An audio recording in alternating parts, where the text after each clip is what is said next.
Okay, today I'm talking with Alexey Guzey. He leads a research nonprofit called New Science and blogs at Guzey.com. Alexey, welcome. Thanks for having me. First question, how accessible should a good scientific research paper be? I'm not sure I have like a take on this, or rather that I'm not sure if accessibility per se should be like the goal or lack of accessibility should be the goal. I guess like scientific papers are very inaccessible usually, but it's kind of expected in any kind of specialized endeavor. I don't think it's particular to science. It's probably the same in, I guess continental philosophy is famous for being inaccessible, right, for example. But I think it's, I guess papers, ideally, of course, we do want papers to be accessible, but there are trade-offs. Like there is a reason why jargon exists, and it's because you compress information. And so like there is this trade-off between like being like dense in information and accessible in a way to other scientists. And I think there are definitely benefits to using jargons. For example, like you can just like fit more meaning in fewer words, right? And I think probably does help to like process information and in a way, right? I guess the other thing is like there's so much science popularization. I know I watch a lot of science YouTube videos or scientific journals like Quanta and stuff. And so papers not being accessible, I'm not sure there is like it should be treated as a problem or something per se. Like aside from when it's I was going to say aside from when it's like deliberately abstruse, but I'm not sure if there is even a way to determine if it's deliberately abstruse or not, or if it's just culture or something. Yeah. I find your writing often like incredibly accessible, and sometimes you take really complex topics. So that's where the question came from. Yeah, well, because because I write for public and scientists write for scientists. If I were writing for scientists, I would be writing very differently. Yeah, I find it interesting though, like some scientists, like I had Steve Hsu on the show, and he blogs a lot, but he also writes a lot of scientific papers, and his papers come through to me as super, super easy to read relative to other people in like genomics and machine learning. Like I get really lost in a lot of those, but it seems like there's a connection there because he blogs so much that it almost like translates over into his papers. It's kind of interesting. Yeah, I wonder if it's something like actually like why does Steve Hsu blog? Like he blogs because he wants to spread his ideas and he wants to be known to the public, and so it's kind of like not that. My guess would be that not the blogging like translates back into papers, but there's something about Steve where he wants to do particular things leads him to prioritize papers or blog posts being very accessible, more accessible than for other scientists who are fine with papers only being understandable to experts in the field, right? Yeah. That's a really good point.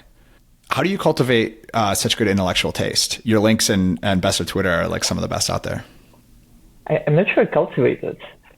So the framing of the question, I guess it's, I'm tempted to say that I read a lot or something, right? And I consume a lot of content and this helps. This does help, but is it like the key to what you would consider good taste? I'm really not sure. I feel like, honestly, it's just something that maybe always been present.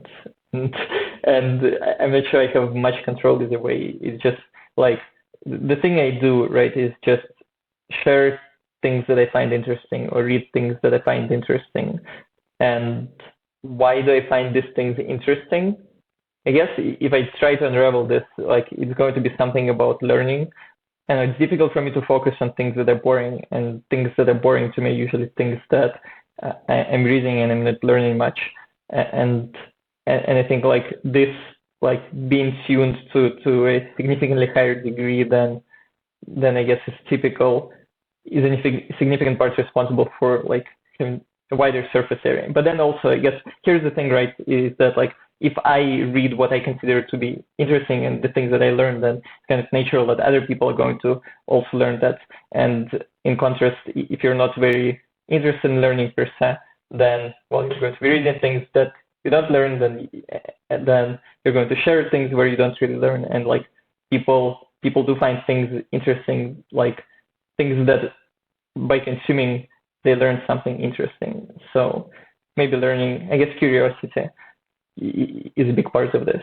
But how do I cultivate this? I guess it's just always been there or something. I think it's very easy for me to be bored. And so that I've been thinking also about this, right? Returning back to your question about accessibility of writing, like why is like people often tell me that my writing is like unusually clear or something, and I think the reason is because I kind of just, well, first I spend a lot of time editing, but second I edit until I myself find reading what I write interesting. And because it's very easy for me to be bored, then I have to really struggle and like spend a lot of time making things that I write interesting for myself. And so as a result, they also end up being interesting to other people and end up being clear to other people. Oh yeah, so but I think it's kind of like a general heuristic that, and it's kind of like a way to think about, like, I'm not sure I think about it consciously all that much, but it's definitely a big factor in like what I publish or write or share or tweet, is like whether I would like subscribe to my blog. Like if I saw the blog post that I'm going to publish, like would I subscribe after reading this blog post? And like if the answer is no, I'm much less likely to publish the thing, because it's probably not very interesting, right? Yeah. Makes sense. What does Russia get right that the US gets wrong? Maybe the answer is something like Russia is a more cultural country. In a way, I think like one thing that I've been pondering recently is that's very relevant to this is, why did communism only succeed in Russia? And I think the reason for this is that Russia has this uniquely idealistic culture in a way, where like people do take ideas seriously, where the Communist Party, like there's many communist parties, but I'm not sure communism like could ever win in America, because America is both more optimistic but also more realistic. America is grounded in reality much more than Russia, and Russia, it's a very tragic country and it's a very idealistic country, and people take ideas seriously there, and to convince the population of this large, poor, mostly agrarian country to support the communist regime, and not only the communist regime, because China also had communism, but it's remarkable to me how China, as soon as Mao Zedong died, the very next chairman of Chinese Communist Party, like basically abandoned everything. They were like, okay, like that guy's dead. Let's go and do something reasonable. Let's keep building capitalism. Let's get rich. And like now they have like an extremely hyper capitalistic society. And this basically like started as soon as the first leader of the party died. And in Russia, they actually kept building socialism. They were living in socialism, and they kept building communism like very seriously for generations. Like Lenin died, and Stalin really did believe in communism, and all the high party functionaries really believed in communism, and Khrushchev after Stalin really believed in communism, and I think even Brezhnev probably. And so when I talk to my dad, for example, so he was born in '64, and I think by 70s, 80s, people kind of stopped believing in this, but up until like for decades, like Soviet Union like was trying to build communism by year 1980, and like this is like totally insane and like impossible, and like kind of like the whole idea, like socialism, like in a way that Soviet Union was building, it just like did not work and could not work, and like the vision, the communist vision that they were building, like also probably could not really work. And yet, like the entire country, like maybe not the entire country, but like the people who were running the country, like really did believe in this. And this is to me like really fascinating. I guess is it right? Is it something that Russia gets right and America gets wrong?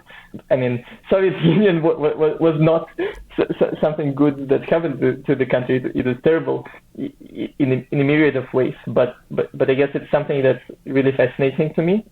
Again, this idealism of the elites versus the realism of the elites. There's something very fascinating about this. That's really fascinating. I'm also thinking about here's something fun as well. Like Russia is famous for mathematics, right? And for writers, right? Dostoyevsky, Tolstoy, Russian culture, especially 19th century culture, is really. I think Russian literature is like on a whole another level. And again, it's kind of. I think it's all from the same root of this idealism of the elites, where Europeans they create great culture, but there is no. I don't think they're it's either realistic or it's nihilistic. It's not this. I'm not sure that Western Europe or the US could have ever produced Dostoevsky, for example. Or again, going back to math, I think again it's the same root. It's like math is the thing where you totally retreat from the real world and you're just in the world of ideas and imagination. And I think it all stems it's all about this idealism of the elites and it's something that seems to me to be very uniquely Russian, I guess, where it's this northern country where people live in these hard conditions and have to think to prepare for the winter and to think about all the how to survive and all the very difficult things. And at the same time, it's very authoritarian and the power is very centralized. And so there's a lot of really smart people who don't really have much to do, and they produce really great art, and they think a lot about ideas, and they do great math. And that seems something to be uniquely Russian. Yeah. That is fascinating. What's your favorite Dostoyevsky novel?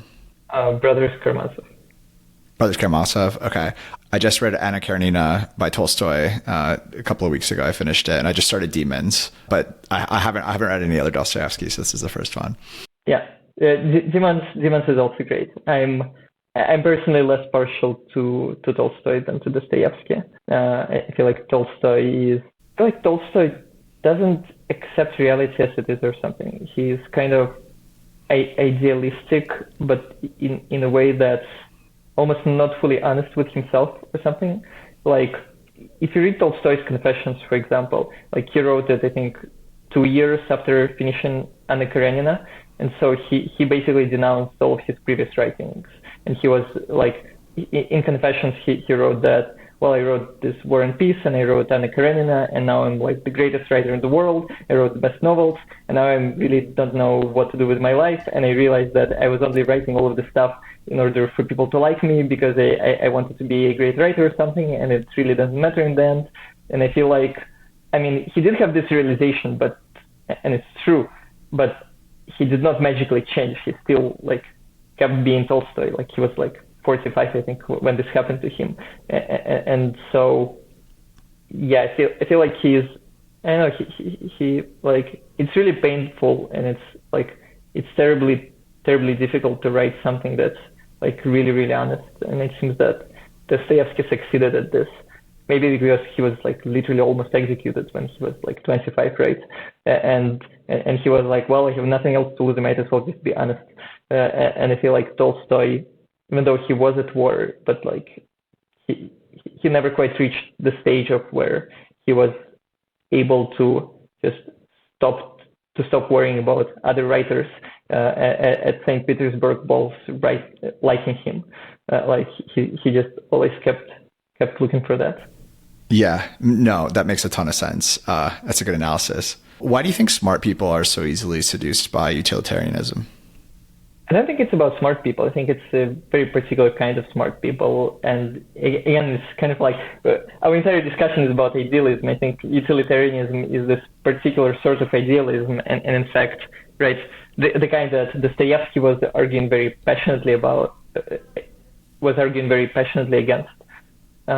But the reason utilitarianism is seductive to smart, highly systematizing, largely depressed people is because it provides this very clear direction in life.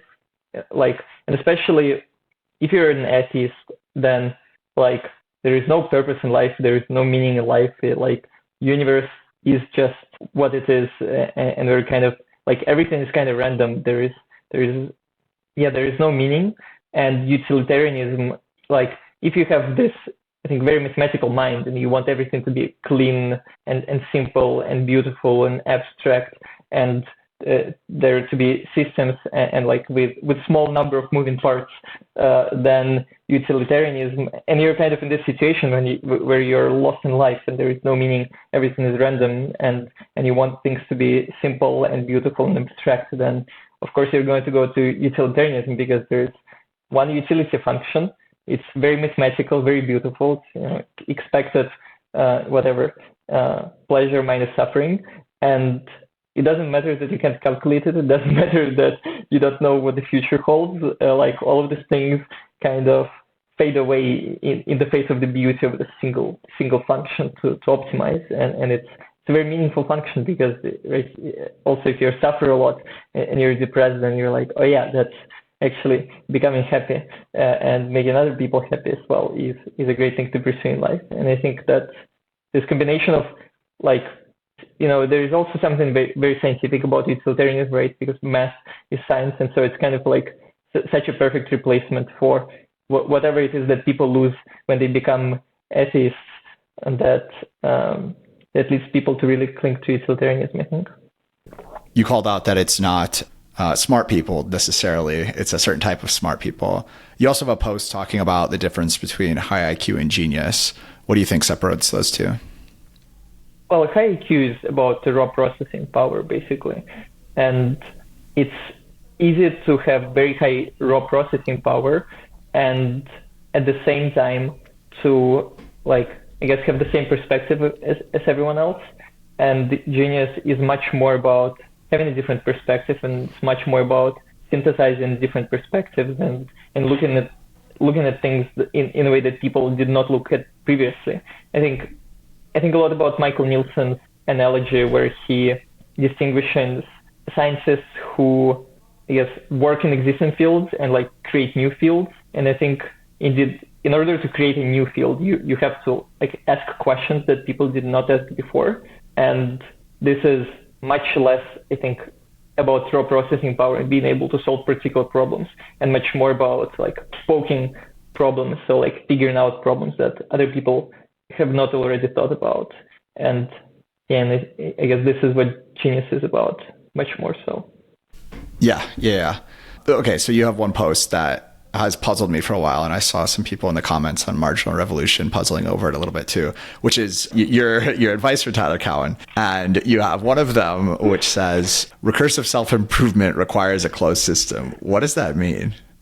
Well, my memory of what Tyler might have said or might not have said, maybe, it's all a dream, that as soon as you're basically, like, it's about machine learning, right? And people think about superintelligence. People think about fast takeoff and us building AI that is able to recursively self-improve. And what I take this point to mean is that this is basically not really going to happen, because AI is going to recursively self-improve, but only like as soon as it doesn't touch the real world, and then it's like the amount of data, the amount of like patterns in the world that it can learn about is very limited. Well, maybe it will recursively self-improve math or something, but like as soon as you want to touch the real world, as long as you want to predict the real world and discover the laws of the real world, you need the data from the real world as well. And so this is an open system, and then you run into very, very different kinds of constraints, because collecting data from the real world is slow. It's orders of magnitude times slower than just being in your head, or like, I guess in an AI's head and just thinking.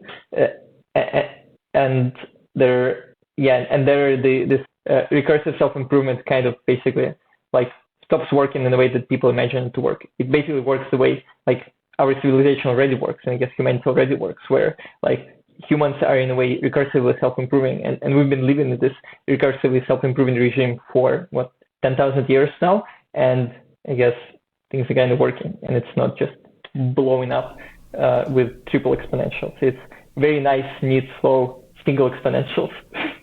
Yeah. So I found this kind of interesting. You had a 2019 post where it's called How Life Sciences Actually Work, Findings of a Year-Long Investigation. And you come out of it basically arguing that academia has a lot of problems, but it's less broken than it seems on the outside, which is pretty contrarian in like a lot of groups to say that academia is doing a lot of things well. But then you come back and in 2021, you're like, well, actually, no, I'm more pessimistic. So this is why I started New Science, the nonprofit. Can you explain a little bit about what happened over those 2 years to make you change your mind? I think the biggest thing that happened is just like recalibration, because, right, I think especially if you hang out like with tech people, then there is this picture of academia just like not working. And people often write about like the death of academia and like science, like almost like sliding back in time. And so I think this is not very different from what I thought when I first started to think about this. I was like, oh, everything is terrible, like everything is broken. And so after a year of actually looking into this, and in 2019, I was like, wait, actually, like, yes, lots of things are broken, but like things are still kind of working. And indeed, so like there's lots of problems, but there's also like things are not like just as absolutely horrible as people think. And I think like this update from things being like me expecting things to be really horrible to then being like, oh wait, actually there are good parts, like caused me to be like, oh, actually, like I guess to maybe over update, or at least for my mood to change it, for me to be like, oh wait, actually things are not very bad. And so, but then, after 2 more years, I was like, wait, things are actually like really bad. And the fact that there are good parts and the fact that like it's possible to do things, like does not mean that things are not really broken. And it's kind of like an analogy to SpaceX could be, right? Like rockets, like we were still able to launch rockets in the year 2000, and NASA was still operational. And like hypothetically, in fact, like without SpaceX, they could have landed another person on the moon probably in a few decades. And so all of this does not contradict the fact that things were still like terrible in all kinds of ways.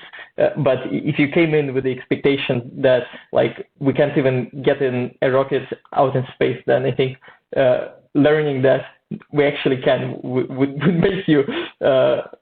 make you pretty pessimistic on your plans of whatever alternative you're thinking about. But at the end of the day, SpaceX still makes sense, and like I still think it makes a ton of sense to like really radically like rethink how academia should work and how like we want to go about doing science. It does seem that the technology of science, I feel like the primacy of truth above everything else, and like the integrity that used to like sustain science from the inside is really, really getting eroded, where universities, well, I guess everyone knows, or I guess I'm best known by my debunking of this book by Matthew Walker, who is a professor at UC Berkeley, and where this famous neuroscience professor wrote a pop science book, and it's just like, it's basically pseudoscience.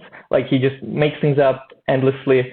He writes that like sleep will kill you in all kinds of ways, will double your odds of getting cancer. Just like sleep is the best thing in the world. Lack of sleep is the worst thing in the world. And I looked into the science and looked at his citations, and like the reality is like totally different from what he writes. It's like really not clear what the relationship between sleep and health and cancer and all these things really is. And then I published this, and like lots of the scientists read what I wrote, and they were like, yeah, this makes sense.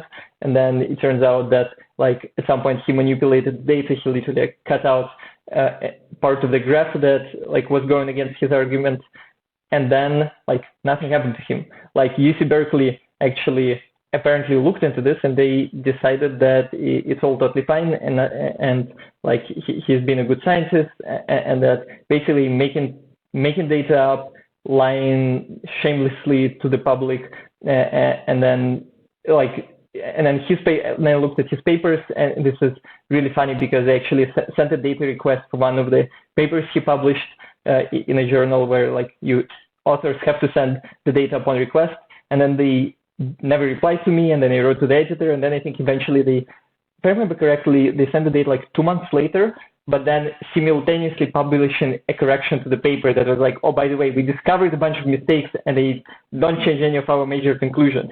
And it's like and I was like, come on, this is the one paper that I requested the data from, like this happened. And the fact that UC Berkeley does nothing, and the fact that I think there's many other scientists who were extremely credibly accused of not just lying to the public, but of actual scientific fraud, and universities largely just don't really seem to care. This really worries me. It seems that something really needs to be done about this. I'm not sure if entirely new academia needs to be built, or if it's possible to reform academia, or what the right way to go about doing this is exactly. But well. What would you recommend that the general public do to sort of fight back against this? So notably, you said you spent over 130 hours researching to write that Matthew Walker essay. So, the average person who's just shopping for a pop science book and wants to read about sleep isn't going to have that much time. Do you have any heuristics or recommended ways that the average person can sort of get a gut check? And maybe another way to phrase this question is actually going back for yourself. How did you first recognize that maybe there was something wrong here? I think tackle the first part. I think for an average person, the best thing to do is, if you're certain to read a pop science book, check the first, check one citation at random and just see whether what the abstract of the paper says corresponds to what the book you are reading says. And if they do not match, it's probably not a good sign. And if you did this check with Why We Sleep, then you would very quickly discover that something is not quite right. In terms of how I realized that something is not right, well, I guess I did not do this. I just started reading, and in the first paragraph, there was something that I thought sounded very suspicious. There was a claim, if I remember correctly, about lack of sleep doubling the odds of getting cancer. And I was like, first, this sounds really wild, and just doesn't pass my vibe check, I guess. And then I tried to imagine, okay, so how would you design a study that would result in such a discovery? And I was like, well, there's no way in hell anyone could have run such a study. You would need the really giant RCT that makes some people sleep less, some people sleep more, and then track them over 10 or 20 years or something. And obviously nobody ever done anything like this. And so, which means that at best, this claim in the very first paragraph of the book is based on some probably really low quality correlational data, where there are all kinds of a million different factors influence each other, and then he found one correlation and then made a claim that this causes this when it's just this giant network of interrelationships. And then I looked into the data, and there's not even that there's just nothing. There is some occasional sleep and cancer correlations. There is nothing really systematic, and so I guess this is how I realized that something is not quite right. Yeah, and then in the entire first chapter, I just kept reading things that was okay, there is no way he could have gotten this evidence. This is obviously wrong. Something is not right here. And then wherever I would look at something like this, things just didn't check out. Do you know anything about how these do these books go through checks before they get published, or I guess in your view, how is it that books like this can get published and get so popular without a bunch of people noticing? I think people do notice. They just don't care. A few neuroscientists actually wrote to me, professors and grad students and postdocs, after I published my piece, and they were like, oh yeah, we knew that his science is not very good. The book is an embarrassment to the field, but he's the single most prominent researcher in the field, and he runs a large sleep center, and he's really well published. He has a lot of power and control, and also he brings a lot of money to the sleep to the sleep research field. And so the people who could notice this are in a position where they're either dependent on Walker himself, or they are afraid of repercussions, or it just I was at the time basically nobody, and I was unemployed for more than a year by that point, and I didn't really have much to do, and I didn't have much to lose. And so I was like, well, I feel there is something really wrong happening in the world, and I might as well, as an unemployed 20, how old was I? 22-year-old, just do something about this. And other people, they're maybe a professor and they can't afford to first spend a month full time writing this and then deal with the fallout of maybe, their department getting less funding next year, or them personally getting a negative review from reviewer two and no longer getting published very well, or all kinds of things like this, or just their colleagues. I think that my friends often tell me to be, I guess, to be more friendly on Twitter and like to not call out bullshit. And I care about my friends, and I do try my best, and often they make me not call out BS that I see. And then again, if you're in academia and it's like this influence is like 10 times stronger or 100 times stronger. And so I guess I'm personally not very surprised that nothing happens. It seems that this is just how things are, I guess. Like people in positions to notice that something is not quite right usually are also in positions where they kind of don't want to do it. Yeah. Related question. If you didn't need to sleep yourself and you had a marginal 7 hours, let's say, per day over everybody else in the world, where would you spend that time?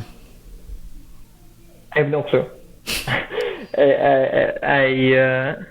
I'm a big believer in doing rather than talking, and whatever I might say, whether I would spend more time building things or coding or reading or writing or learning, I have no clue. Maybe yes. Maybe I would spend 7 hours a day on YouTube. I think these hypotheticals are not something that we should take as seriously as we often want them to be. We all have goals, resolutions, decisions, and then more often than not, gyms get much less full in February than they were in January. And these extra 7 hours without sleep, who knows what would happen. Yeah, I saw a tweet one time that was basically like, everyone who was an aspiring novelist but thought they just didn't have the time learned during COVID that this is not true. It's like, if I just had the time, and it's like, okay, here you go. And not so many people used it. I spent a lot of time playing Counter-Strike during COVID. Yeah. Actually, this is maybe my favorite post of yours, but I thought it was really interesting because it's something that I try to do more often, but I think is really hard.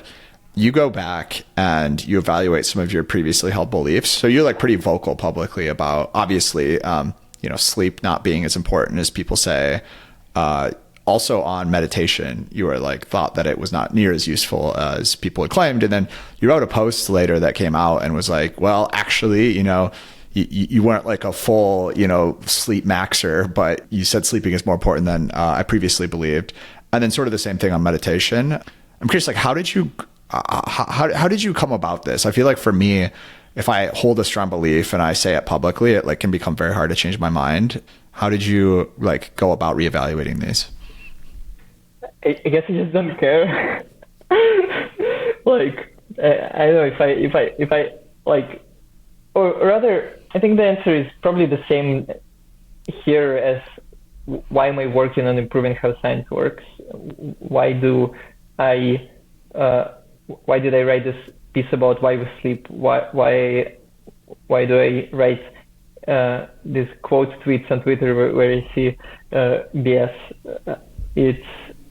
I guess it sounds. Yeah, I know. I feel like I care about things being true or not, just a lot, unhealthily much. Where why we sleep made me really angry. It made me really emotionally angry. When I was wait, this is not right. It just evoked this emotional response in me. And so when I realized that, I hold a belief and it is not actually, I hold a belief and it is not actually right. I kind of became angry about this, and I was like, no, I want to be correct. I want, truth is important, and I guess this just matters more than looking stupid in public. Also, this post, I think people enjoyed reading it, and so I think it helps other people as well. How about specifically on meditation? Because that's something that like I myself have never been able to get really into, and I feel like it's something where if you think it's not useful and you never go and do it, like you don't just magically get sucked into it one day. You have to actually like wake up and believe that it might work and then go and practice it. How did you go about changing your mind on that one? Oh, I mean, like just a couple of people who I trusted and who held similar beliefs before told me that actual meditation is good, and I was like, okay, I'm going to try. And then I tried, and I was like, wait, this is actually like seems kind of useful, because I think in the very I spent an hour just sitting on a yoga mat thinking. I was like, wait, shit, I haven't like really thought just by myself in a very long time, and I actually figured a bunch of things out, and I resolved some problems. And then what happened was I just decided to spend 100 days doing 1 hour of meditation a day, like no matter what.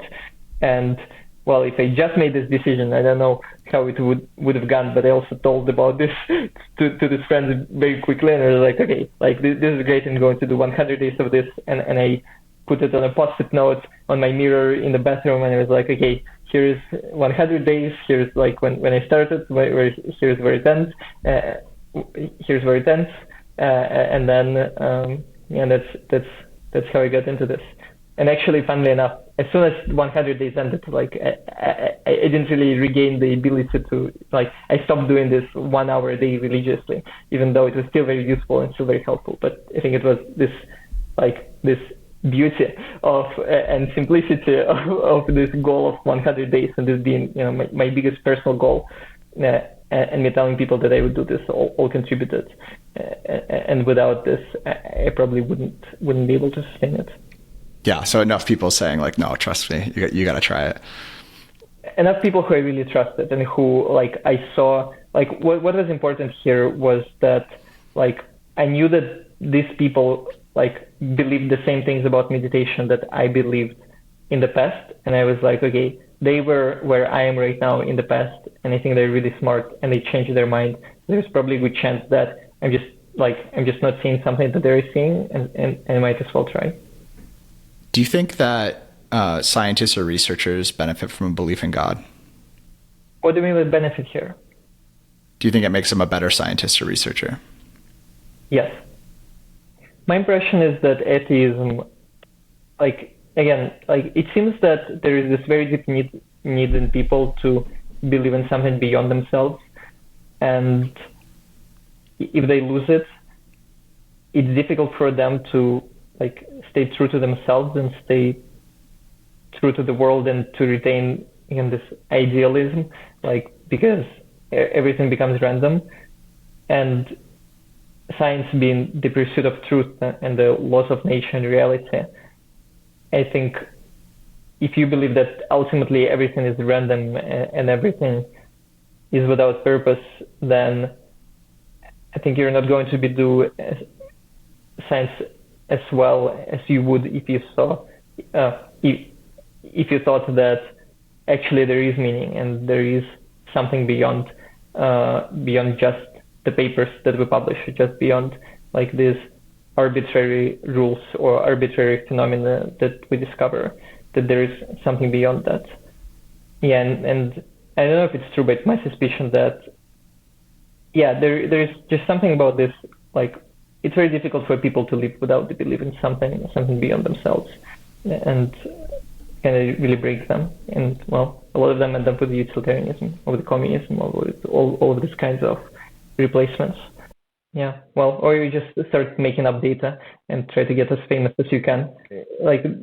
When people do take God really seriously, and they do take these absolute moral rules seriously, they do not break them, or they do their best not to break them.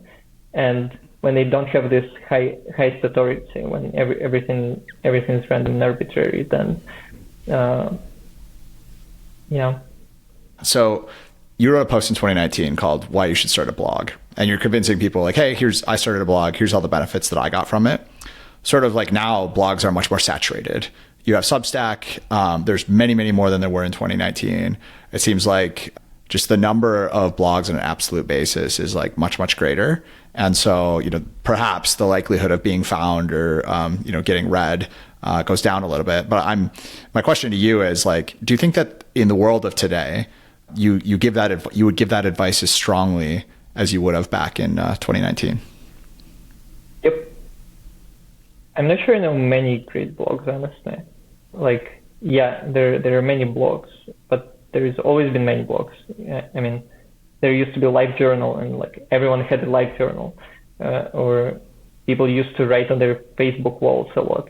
And I think that before there was what was it called, like blogger platform, if I remember correctly. I think there have always been lots of blogs. There's always been few really great ones. I don't think this really changed. I think the returns to creating a really great blog are as high, if not higher, than they used to be, honestly. Got it. Question on video games. Do you think that they are net good or net bad for society? I have no clue. No clue. Do you think you can learn from video games? For some people. It definitely can be net bad for some people. It can definitely be not good for other people. For me, I don't know what the answer is to this question, honestly.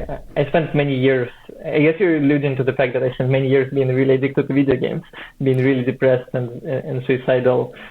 And is it because of video games, or was it because of the circumstances of my life and video games were just a thing that was available? And maybe without video games, I would have been doing hard drugs or something instead. I'm not sure. Maybe I would become, an alcoholic if I didn't have video games.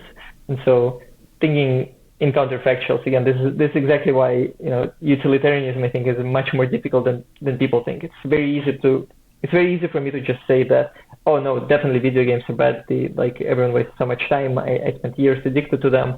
I spent COVID playing Counter-Strike instead of doing anything useful. But then, who knows? Maybe the only reason I'm not dead from like drinking way too much alcohol, or the only reason I'm not doing heroin right now is because I had video games that helped me to cope with whatever was surrounding me at the time. So honestly, I have very little idea of whether video games are not good or not bad. Yeah, that's interesting. Another post that actually I like to reference a lot is the one that you have called "The Importance of Increasing Morale." What's the most common thing you do to increase your own morale?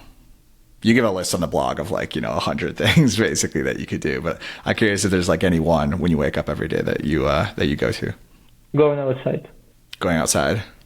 Yeah, I think going outside is the easiest thing, and the thing that pretty much never fails. I think. I mean, going outside. Yeah, I mean, I don't want to add other one. There's a few more, but just going outside always works. Very easy to do. So yeah. Yeah, I've lived in situations where I have a gym in my house or in an apartment building, right? Or I can go to a gym that's 5 to 10 minute walk away. And on the surface, it seems nicer to have the gym in your building. And I typically go in the mornings, but I have found that I actually like a lot better the walk in the morning. Just getting outside the first thing in the morning is incredibly helpful. So I resonate with that quite a bit.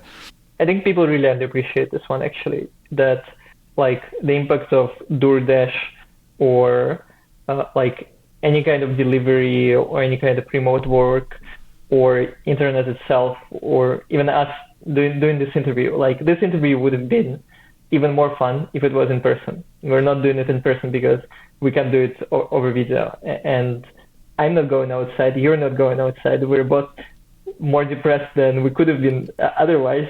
And everyone else who could have gone outside and attended an event where with this interview is not going outside. They will watch this in their home instead, and they will probably order delivery to their home instead of going outside and going to a grocery store or yeah. I think this is it's amazing to me how many of our technological innovations are literally just making us less likely to do the one thing that's most likely to make us less depressed. Even vaping, like you have to go outside and smoke a cigarette. Yeah. Yeah, that's actually a really good point. It's like it's just like maximum laziness. You could just do it on your couch and the house doesn't smell. Yep. Yeah. What have you learned from David Goggins? Honestly, the biggest thing I learned is that if you are doing something really physical and it doesn't require much brain power, then it's very easy to use this extra brain power that you have to, make yourself do whatever physical labor you're doing better. Like if you're running really long distance, then you don't have to think about anything really, and you can talk to yourself and you can motivate yourself and you can imagine all kinds of things. And that this doesn't really apply to mental work, where you want to be using 100% of your brain power already, and you don't have this 80% spare part for like 80% of your brain spare that you can use to motivate yourself. So that's maybe the biggest one. I spent, I'm a huge fan of David Goggins. I read his book like way too many times. I think I read it 3 times over. I first read it and then I was like, wait, this is too good. And I read it again immediately and then immediately again. This never happened to me. And so, the storytelling is incredible. Like the tricks, and the strategies that he offers are incredible. His personal rise and fall and rise and fall, these are all incredible, but in retrospect I think they fit his lifestyle and the things that he does much better than the life of most of us probably, and the lessons unfortunately generalize quite a bit less. And yeah, one thing that's I think relevant, I'm not sure who I heard this from. Maybe it was just a tweet, but it was something along the lines of take advice from people who you want to be, or take advice from people who are in the position in life where you want to get to, or something. And I think at some point I realized, wait, David Goggins, is an amazing person, but I am not personally really interested in breaking world records for running or doing pull-ups, or I don't think I'm going to be a motivational speaker or something like this. And so whatever the lessons and strategies that he used to get where he is at, however amazing all of this is probably less useful to me than I would have hoped.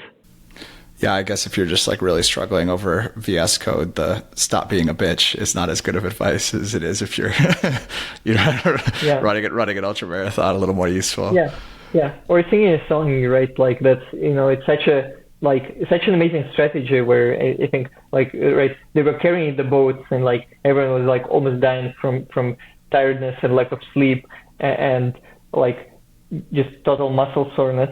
And then David was like, wait, why don't we sing a song from a war movie? I don't remember. That's really motivational, really uplifting. And they started singing it and they were like, okay, we're going to make it. And they made it. And it's all amazing, except yeah, you can't really do it when you're struggling debugging in VS Code, because it actually takes brain power that you're already using. You're going to be just worse. It's very, very, very sad, very unfortunate. I really admire David Goggins, and well, if I decide to do a pull-up world record at some point, I'm going to go back and read all of his stuff with double the passion. Yeah. That brings up a good point too, because you do have a post on advice. The post basically says that giving advice is really difficult because all people are different, and you just sort of alluded to this, where it's David Goggins is maybe achieving a different goal than you might be at a certain point in time. I'm curious, what single piece of advice has been most influential on you, and who did it come from? I'm not sure I can identify one. I feel Tyler Cowen Sam Altman, Patrick Collison, Ned Friedman have been huge influences on me. But whether it's because of following advice or thinking about advice and deciding not to follow it and instead do something totally different, I'm not sure which one is the bigger influence, honestly. Yeah, totally fair. And I think, yeah, the thing about advice is, again, it's like at the end of the day, giving advice is not the same as living. It's not the same thing as living advice, and giving advice without living it in a way is almost like, in economics there's this concept of revealed preference. Yeah. Right, where you like people say things and then people do things, and often the things they say and do are very different. I think giving advice is this type of saying things and not doing things, and then at the end of the day, like the way you do things, how you do them, what you do them, matters much more as advice than just giving advice. Yeah. I wanted to ask you about your post where you have like your favorite media. So you've got movies, TV shows, books, podcasts. And I noted that you list True Detective season 2 on there. And I remember when True Detective season 2 came out, the critical reception was basically like, this was the greatest TV show of all time. Season 1 was like revolutionary, and season 2 is, it bombed. Like people did not generally give it good reviews. So I thought this was a little bit contrarian that you liked it. So I'm curious, what is it about season 2 of True Detective that put it up on your list of favorites? I feel like it's, again, like it's almost like season 1 is Tolstoy, season 2 is Dostoyevsky for me. Okay, like, this is good. Season 2 is honest in a way that season 1 is not. Season 1 is, this. It's almost like, I feel like it's something about maybe the creator of the show like needed to prove himself, and he exaggerated everything. He made this main character, right, Matthew McConaughey, like this, nihilistic to the this just absurd caricature, I think, and in general, it's almost like, proving to the people that you can create this amazing TV show. I feel like, and with these caricatures of thoughts and ideas and characters. And season 2 for me, it just felt much more honest than season 1. Got it. What was honest about it? Have you seen it recently enough to like recall specifics? It's more difficult for me to talk about season 1 because I only watched it once, and then I was like, well, this wasn't all that good, and then season 2 was just incredible. Let me try to think. I guess it's something about complexity. Like again, it's I feel like we're talking about many different things, but in a way we're still talking about the same thing. This like simplicity and beauty versus complexity and ugliness in a way. And the real world is, we really want it to be beautiful and simple, and unfortunately it's very complicated and ugly and difficult in all kinds of ways. And season 2, I think, just shows this much more. Like things are complicated. Everything up until like the end of the show, right? Every character, there is something good about them in a way, something bad about them. They have reasons for doing things. Sometimes they do things without reasons. Sometimes it's because they want to be loved, because they want to be rich, because they want to be powerful, because they are trying to escape something. And this complexity, again, I think there is this beauty in complexity and ugliness and lack of clear-cut goodness and badness of characters. And it just seemed that like season 2 was just very unique to me as a TV show for being able to show all of this. Yeah. And again, I think it's honest to be honest about like the difficulties of everything and the complexities of everything. And like, if I remember correctly, up until the last episode, maybe or last 2 episodes, like we don't even know if geez, I don't remember any of the names of characters, but there is this mafiosi leader who presumably who gave the corrupt cop the wrong person as the person who attacked the cop's wife, and I think until then you don't know anything. You're still you don't really know is this true? Was he himself confused? Was it deliberate? Why did he do it? Was it is he a bad person? Is he a good person? Was he we don't know. And I think that's kind of how the world works. That you just don't really know, and it's difficult and complicated. And yeah, and maybe that's precisely why critics don't like it. As a critic, you want to be able to pronounce a clear judgment or something, because if you don't, people won't read you and they won't enjoy your reviews, and then you present them with a really difficult work that you can't really form a really clean judgment and say, oh, things are in a particular say things that are very simple, and so maybe it's not unexpected that that critics don't like this kind of art very much. One thing I wanted to ask you about is a question on one of your blog posts, and says that there's alpha and low status. Why do you think that is? I think it's something about status being a reward, high status professions like banking, consulting, software engineering.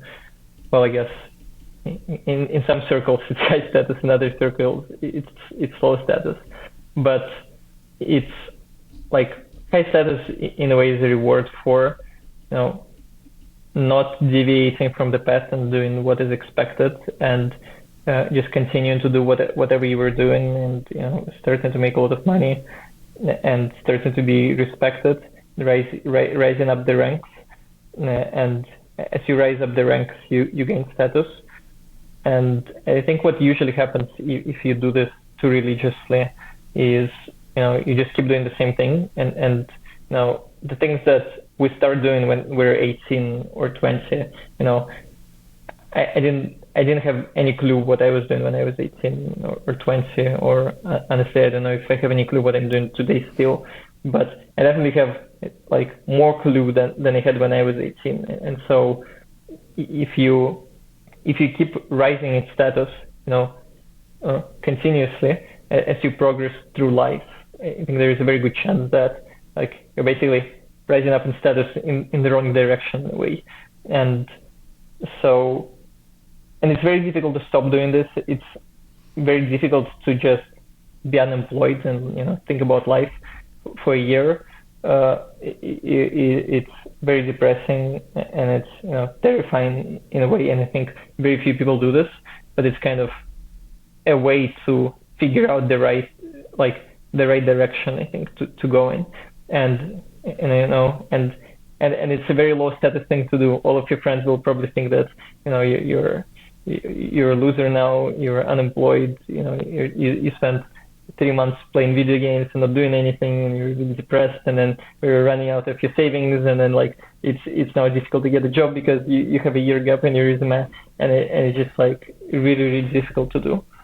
But yeah, if someone told you they were going to go on sabbatical, how would you recommend? They're going to do your sabbatical. What would be your recommendation for that period of time? I would recommend solo travel. Not sure what the right amount is, but I think that's the reason for this is if you want to get unstuck from your existing patterns and expectations and all of that stuff, you want to get out of the physical space where you are, and ideally you want to spend time by yourself and think about things and figure things out for yourself. And solo travel is it's the thing that combines everything. You don't have to do it, I think, but it's kind of like going outside. Just go outside, but somewhere very far, and probably don't spend all of your time by yourself, because if you spend a year being by yourself and don't talk to people, you might kill yourself. But some amount. Yeah. What's next for the Guzey blog? Do you plan to continue posting? Do you have any intentions to stop? We'll see.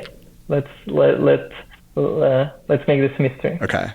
Well, Alexey, that's a great one to end on. Thank you so much for your time today. It was great talking with you. Thanks for taking the time as well.